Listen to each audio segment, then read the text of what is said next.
Welcome to my channel Tally online class. आज की video में मैं टैली का न्यू टॉपिक करवा रही हूँ, करेंसी, जो कि हमारा अकाउंटिंग फीचर्स का फर्स्ट फीचर है। एंड इससे पहले का जितना भी अकाउंटिंग के वाउचर्स हैं और अकाउंटिंग ग्रुप्स का फीचर है, ये मैंने ऑलरेडी अपलोड किया हुआ है अपने यूट्यूब चैनल पे। अगर आप as a beginner Tally Prime में सीख रहे हैं, लर्न कर रहे हैं टैली, तो आप मेरी वीडियोस को फॉलो कर सकते हैं, जिसमें आपको सारी वीडियोस सीक्वेंस वाइज मिल जाएंगी टैली प्राइम में।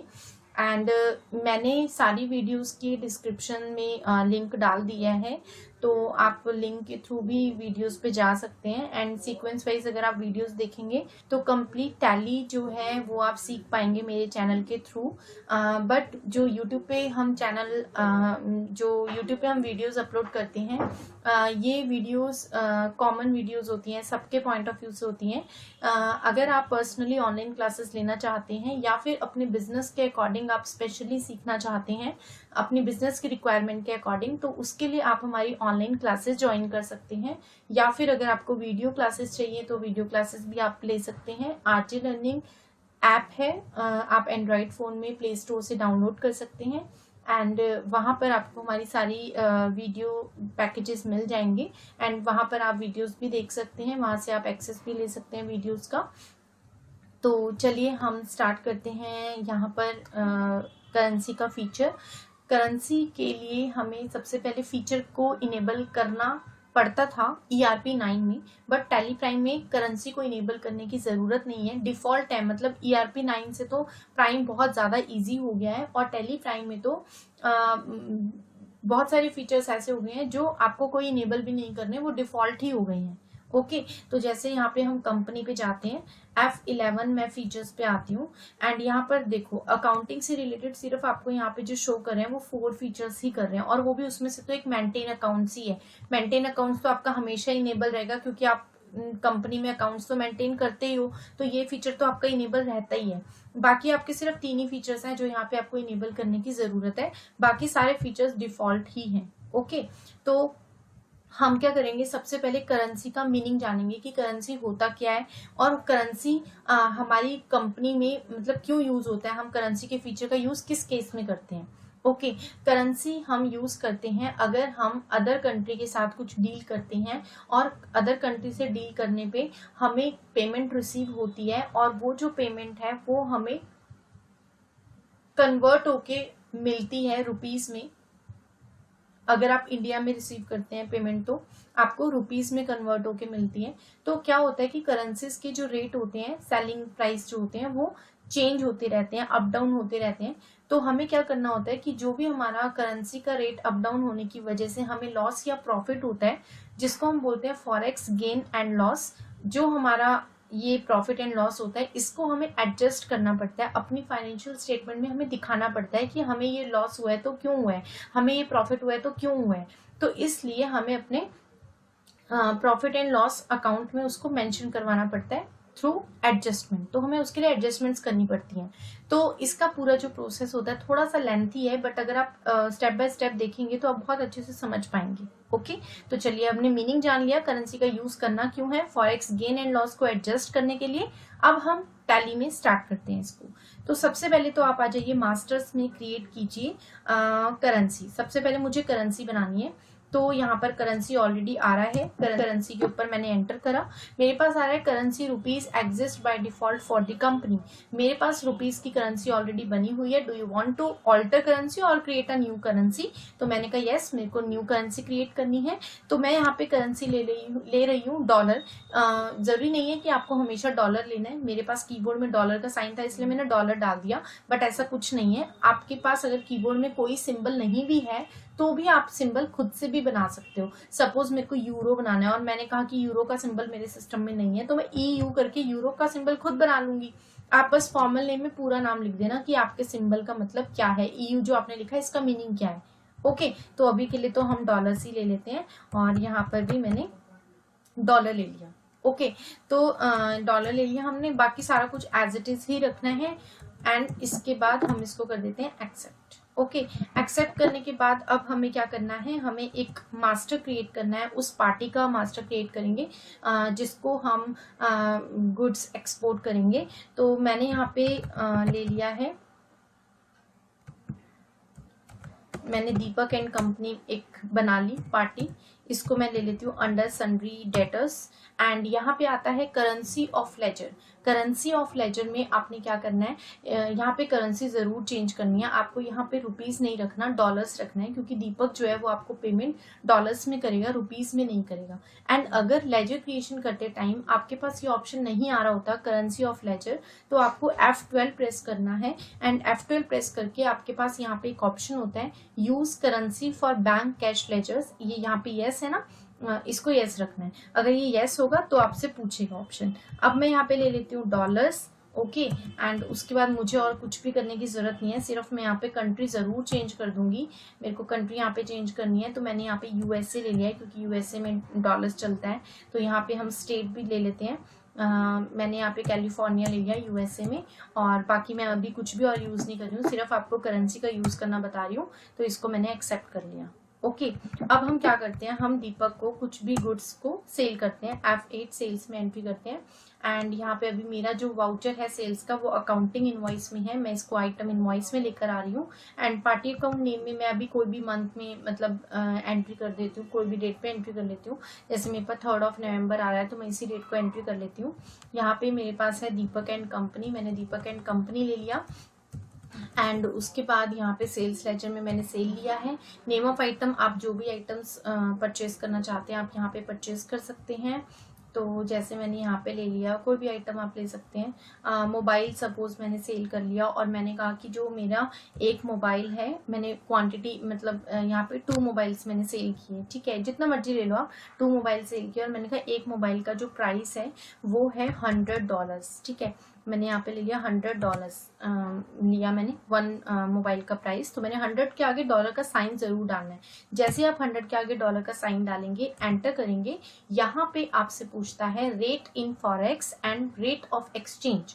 यहाँ पे आपसे पूछ रहा है कि at the time of sale आपका जो कंपनी का मतलब आपका जो कंट्री का जो सेलिंग प्राइस है वो क्या है। तो यहाँ पे आपको वो सेलिंग प्राइस देना पड़ेगा। ओके, तो यहाँ पर मैं ले लेती हूँ, मैंने सारा रिमूव किया, सिर्फ रुपीस का साइन छोड़ा। एंड अभी मैं जस्ट एग्जाम्पल के लिए 70 रुपीज पर डॉलर ले रही हूँ। मैंने ये जस्ट एक एग्जाम्पल लिया, ऐसा नहीं है कि यही लेना है आपको हमेशा। ओके, जो भी करंट प्राइस है वो आप ले लेंगे। तो मैंने 70 रुपीज पर डॉलर लिया। आप यहाँ पे देखेंगे मेरे पास जो टोटल अमाउंट हुआ है वो $200 हो चुका है। एंड यहाँ पे 14,000 रुपीज मेरे पास अमाउंट आ रहा है। ओके, एंड यहाँ पे जीएसटी वगैरह मैं अभी कुछ भी यूज नहीं कर रही हूँ, मैं इसको एज इट इज ही एक्सेप्ट कर रही हूँ। ओके, तो आप देखेंगे यहाँ पे मेरा एक्सेप्ट हो चुकी है एंट्री। अब कुछ दिनों के बाद अगर मुझे पेमेंट रिसीव होती है, मैं F6 में रिसिप्ट एंट्री करती हूँ। मेरे को एंट्री मैं रिसिप्ट में ऑलरेडी आ चुकी हूँ। मेरे को यहाँ पर डेट चेंज करनी है। सपोज मैंने कहा मेरे को जो पेमेंट मिली है वो मेरे को 5 नवंबर को मिली है, और यहाँ पर 5 नवंबर को पेमेंट मिली है। एंड मेरे को जो पेमेंट रिसीव हुई है वो मेरे को रिसीव हुई है 5 नवंबर को, जिसके लिए मैं यहाँ पे करूँगी क्रेडिट में कर दूंगी यहाँ पे दीपक एंड कंपनी को। ये मैंने लिया दीपक एंड कंपनी, क्रेडिट मैंने यहाँ पे ले लिया है $200, क्योंकि मुझे जो दीपक से पेमेंट रिसीव हुई है वो मेरे को $200 रिसीव हुई है। तो मैंने यहाँ पे $200 अमाउंट डाला, एंटर किया। तो आप देखेंगे यहाँ पे रेट ऑफ एक्सचेंज में मेरे पास यहाँ पे 70 रुपीज पर डॉलर था, क्योंकि मैंने at the time of sale जो बताया था कि मेरा सेलिंग प्राइस है वो 70 रुपीज पर डॉलर था। लेकिन eight the time of receipt ये हो सकता है कि करेंसी का रेट अप डाउन हो सकता है, कुछ भी हो सकता है। तो आपकी करेंसी का रेट इंक्रीज भी हो सकता है और करेंसी का रेट डिक्रीज भी हो सकता है। तो अगर इंक्रीज होगा तो आपको फॉरेक्स प्रॉफिट होगा, अगर यहाँ पे लेस होगा तो आपको फॉरेक्स लॉस होगा। तो यहाँ पर आपको करेंसी का रेट जो है वो अप डाउन जो भी हुआ है वो करंट प्राइस आपको यहाँ पे ले लेना है। सपोज मैं यहाँ पे ले लेती हूँ 71 रुपीज, एंटर किया मैंने कहा जब मेरे को कुछ दिनों के बाद जब मेरे को पेमेंट रिसीव हुई दीपक से, तो करेंसी का रेट जो था वो 71 रुपीज पर डॉलर हो गया। ओके। तो मेरे पास जो मुझे रिसीव हुआ वो 14,200 रुपीज़ मेरे को रिसीव हुआ है। ओके, यहाँ पे मैं एक बैंक का लेजर बना लेती हूँ। एक्सिस बैंक के नाम से मैंने एक लेजर क्रिएट कर लिया अंडर बैंक अकाउंट, एंड आप देखेंगे मेरे पास यहाँ पे जो प्रॉफिट हुआ है वो 200 रुपीज़ का मेरे को प्रॉफिट हो गया है। देखिए यहाँ पे मैंने जो रिसिप्ट के टाइम पे करेंसी का रेट है वो मैंने चेंज कर दिया, क्योंकि मुझे यहाँ पे आपको फॉरेक्स गेन एंड लॉस की एडजस्टमेंट करनी बतानी है। अगर आपके पास कोई भी रेट चेंज नहीं होता तो फिर तो आपको कोई एडजस्टमेंट करनी नहीं, जितने की सेल हुई उतना आपको रिसीव हो गया, फिर तो आपको कुछ भी नहीं करना होता। लेकिन अगर ऐसा हो कि करेंसी का एडजस्टमेंट है तो फिर आपको एडजस्टमेंट एंट्री करनी पड़ती है। तभी मैंने यहाँ पे रिसिप्ट में करेंसी का रेट इंक्रीज कर दिया। आप चाहते तो आप डिक्रीज भी कर सकते थे, डिक्रीज करते तो लॉस हो जाता, फॉरेक्स लॉस होता। अभी फॉरेक्स प्रॉफिट हो रहा है। चेक कैसे करेंगे हम? डिस्प्ले पे आएंगे, अकाउंट्स बुक्स पे जाएंगे, लेजर पे आएंगे, यहाँ पे दीपक का लेजर आप ओपन कर लेना, एंड यहाँ पे आपके पास है unadjusted forex gain and loss. आपको शो कर रहा है 200 रुपीज़, ये अनएडजस्टेड है, मतलब कि ये 200 रुपये कहीं पर भी आपको शो नहीं हो रहे जो आपको प्रॉफिट हुए। आप चाहें तो आप अपने प्रॉफिट एंड लॉस पे आकर भी देख सकते हैं कि ये जो 200 रुपीज़ हैं ये आपको यहाँ पर कहीं भी शो नहीं कर रहे हैं आपके प्रॉफिट एंड लॉस अकाउंट में। ओके, अब मुझे क्या करना है, ये जो मुझे प्रॉफिट हुआ है 200 रुपीज़ का, इसको मुझे एडजस्ट करवाना है प्रॉफिट एंड लॉस में, इसको शो करवाना है। तो उसके लिए जो फर्स्ट रिक्वायरमेंट है वो ये है कि मुझे एक लेजर क्रिएट करना पड़ेगा फॉरेक्स गेन एंड लॉस के नाम से, जिसको मैं लेती हूँ अंडर इनडायरेक्ट इनकम्स। इनकम्स क्यों ले रही हूँ? क्योंकि मुझे प्रॉफिट हुआ है। अगर मेरे को लॉस होता तो मैं इनडायरेक्ट एक्सपेंस ले लेती यहाँ पर। ओके, करेंसी आपने और कहीं पे भी चेंज नहीं करनी है, सिर्फ आपको करेंसी जो पार्टी का नेम है उसी में चेंज करनी होती है। ओके, उसके बाद आपको यहाँ पे ऑल्टर करना है, वाउचर टाइप पे आना है, एंड जर्नल में हम एडजस्टमेंट करते हैं जो फॉरेक्स गेन एंड लॉस की एडजस्टमेंट होती है, तो इसलिए नेम ऑफ क्लास में आप यहाँ पे फॉरेक्स गेन एंड लॉस लिख लेंगे। मैं यहाँ पे ये सेटिंग क्यों कर रही हूँ जनरल वाउचर में? क्योंकि मैं चाहती हूँ कि जनरल में जब मैं एडजस्टमेंट करूँ तो मुझे ना मैनुअली टाइप ना करना पड़े कि किस पार्टी का मेरे को कितना एडजस्टमेंट करना है। मैं चाहती हूँ मैं जस्ट पार्टी का नाम सेलेक्ट करूँ, उसकी जितनी जो एडजस्टमेंट होनी है ना वो अपने आप ही हो जाए। तो इसलिए मेरे को ये यहाँ पे जनरल में कॉन्फ़िगरेशन करनी पड़ रही है, सेटिंग करनी पड़ रही है। अदरवाइज अगर आपको मैनुअली टाइप करना है तो आप मैनुअली भी टाइप कर सकते हो जनरल में, बट उससे आप ही के लिए काम बढ़ेगा। आपको हर एक पर्सन का याद रखना पड़ेगा कि किसका कितना एडजस्टमेंट होना है। ओके, तो यहाँ पे हम forex gain and loss name of class बनाया, use class for forex gain and loss adjustment, इसको यस किया, एंड यहाँ पे हमने लेजर पिक कर लिया फॉरेक्स गेन एंड लॉस का। ये आपको सेटिंग एक बारी कर लेनी है। उसके बाद अब आप आ जाएंगे अपनी एडजस्टमेंट एंट्री के लिए, F7 आप प्रेस करेंगे, यहाँ पे क्लास में ले लेंगे forex gain and loss, and यहाँ पे अब मैं एंट्री पास करती हूँ दीपक एंड कंपनी में यहाँ पे लेती हूँ। तो आप देखेंगे फॉरेक्स गेन एंड लॉस तो ऊपर अकाउंट में आ ही रहा था, दीपक एंड कंपनी यहाँ पे 200 रुपीज़ शो कर रहे हैं। ओके, अब मैं यहाँ से इसको कर देती हूँ सेव। अब देखिए मैंने जब इसको सेव करना चाहा तो मेरी एंट्री सेव नहीं हुई।